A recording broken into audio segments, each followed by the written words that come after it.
یا متن کو بآواز بلند پڑھنا اور صوتیوں کو نمایاں کر کے ان کے استعمال کی وضاحت کرنی چاہیے، یا طلباء کو مشق دی جائے تاکہ اسے بار بار دہرا کر اپنی پریشانی پر قابو پا سکے، یا انسانی منہ کے ایک ماڈل کے استعمال خاص صوتیہ کی حامل ادائی کے نقطوں کو پیش کرنا چاہیے۔ صحیح جواب ہے متن کو بآواز بلند پڑھنا اور صوتیوں کو نمایاں کر کے ان کے استعمال کی وضاحت کرنی چاہیے۔ اگلا سوال ہے تدریس کے کس طریقے میں پہلے قواعد کے اصولوں پر توجہ دی جاتی ہے، پھر اسی بنیاد پر بہت سی مثالیں پیش کی جاتی ہے؟ آپشنز ہے استخراجی طریقہ، قواعد کی وضاحت کا طریقہ، راست طریقہ یا استقرائی طریقہ۔ صحیح جواب ہے استخراجی طریقہ۔ اگلا سوال ہے آموزگار کس طرح زبان کا اکتساب کرتا ہے؟ زبان کی ساخت کا تجزیہ کر کے، یا زبان کے ادب کا مطالعہ کر کے، یا زبان کے بولنے والوں کی ثقافت کا مطالعہ کر کے، یا فطری تعاملی ماحول میں زبان کو برت کر؟ صحیح جواب ہے فطری تعاملی ماحول میں زبان کو برت کر۔ اگلا سوال ہے درج ذیل میں سے کون لطیف حرکی، لطیف یعنی پولائٹ مہارت کو فروغ دینے کی مثال ہے؟ اچھل کودنا، لکھنا، پڑھنا یا چڑھنا؟ صحیح جواب ہے لکھنا۔ اگلا سوال ہے استاد کے ذریعے پوچھے گئے سوالات میں سے کون سوال کلاس روم میں کثیر لسانیات کو فروغ دیتا ہے، یعنی ملٹی لنگوسٹک کو فروغ دیتا ہے؟ سبزیوں کے نام اپنی زبان میں لکھے، یا کیا آپ کے پاس کوئی پالتو جانور ہے، کیا تم خط لکھ چکے ہو، یا ایک غبارہ اڑ کر کتنی اونچائی تک جا سکتا ہے؟ تو یہاں کئی ساری زبانوں کی بات ہو رہی ہے، تو صحیح جواب ہوگا کہ سبزیوں کے نام اپنی زبان میں لکھے۔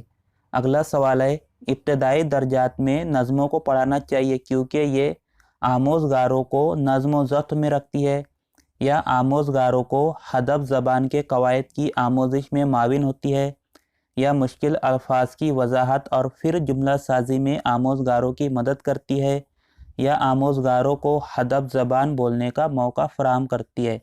صحیح جواب ہے آموزگاروں کو ادب زبان بولنے کا موقع فراہم کرتی ہے۔ اگلا سوال ہے ایک استاد نے کلاس روم میں سننے کی سرگرمی کو انجام دینے کا فیصلہ کیا۔ اس نے اس عمل میں آموزگاروں کو شامل کرنے کے لیے چند غور و خوض کی سرگرمیوں یا کاموں کا منصوبہ بنایا، جیسے دلچسپی پیدا کرنے اور بحث و مباحثے کے لیے کچھ تفتیشی سوالات۔ اس طرح کی تیاریاں ہوتی ہے سننے کے درمیان کی سرگرمیاں، یا سننے کے بعد کی سرگرمیاں، یا سننے کی سرگرمیوں کی توسیع اور اتباع یعنی فالو کرنا، یا سننے سے پہلے کی سرگرمیاں۔ تو صحیح جواب ہے سننے کی سرگرمیوں کی توسیع اور اتباع۔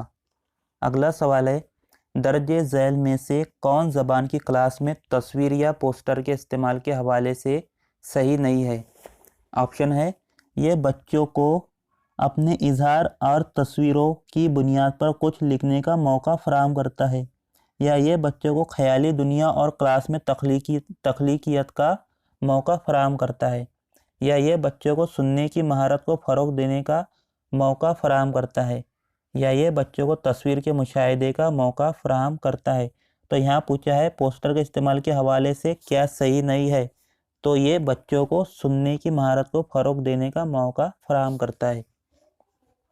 اگلا سوال ہے یہاں تک کہ ابتدائی خواندگی کی سطح پر ڈیش کا شمار لکھنے میں ہوتا ہے، لفظوں کو لکھنے، جملے بنانے، ڈرائنگ یا حروف بنانے۔ تو ابتدائی خواندگی میں ڈرائنگ کیا ہے؟ شمار لکھنے میں ہوتا ہے۔ اگلا سوال ہے درج ذیل میں سے کون آموزگاروں کی زبان کی جانچ کے بارے میں سب سے اہم ہے؟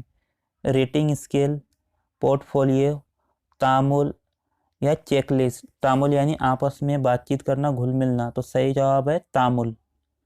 اگلا سوال ہے درج ذیل میں سے کون زبان کے اکتساب میں بچے کے لیے سب سے اہم رول ادا کرتا ہے؟ تو گھر سب سے اہم رول ادا کرتا ہے۔ اگلا سوال ہے قواعد کے اصولوں کو یاد کرنا اس طریقہ کار کی بنیاد ہے؟ راست طریقہ، قواعد کا وضاحتی طریقہ، فطری طریقہ یا ساختیاتی طریقہ؟ صحیح جواب ہے قواعد کا وضاحتی طریقہ۔ اگلا سوال ہے زبان کی آموزش میں کوئی اہمیت نہیں ہوتی، خود اعتمادی کی، آموزشی رویے کی، ترجمے کی یا ترتیب کی؟ صحیح جواب ہے ترتیب کی۔